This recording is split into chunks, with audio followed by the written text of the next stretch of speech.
U.S. Surgeon General Dr. Vivek Murthy sounded the alarm a year ago, calling loneliness a public health crisis. He recently visited Seattle to reassert his message and to show us the progress we have made so far in combating this big mental health issue. We see warnings like this on cigarette packs and lately vape products, but it might be time to create another label, one that warns of the health consequences of being lonely. We asked U.S. Surgeon General Dr. Vivek Murthy what he would put on such a warning. I would want to say two things. One is that loneliness is bad for your health, but I'd really want to emphasize in the big print that social connection is good for your health. A message he is emphasizing across the country in our post-COVID pandemic and social media world, that a lack of human connection can endanger our health.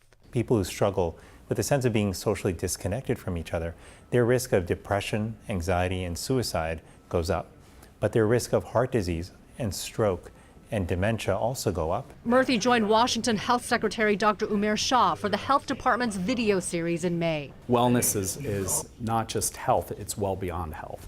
We have to be thinking about all of the inputs that come into really being well. How do you see that? King 5 got a chance to catch up with them.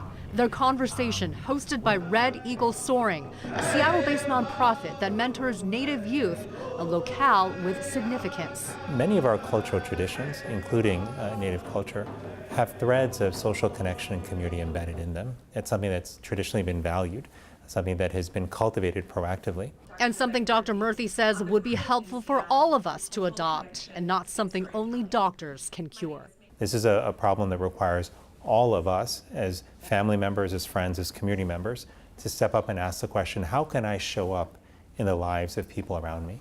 Doctors Murthy and Shaw say they have seen increasing support for this endeavor, with more local partnerships being developed to address loneliness, and most of all, encouraging more conversation about this. For HealthLink, I'm Christine Pei.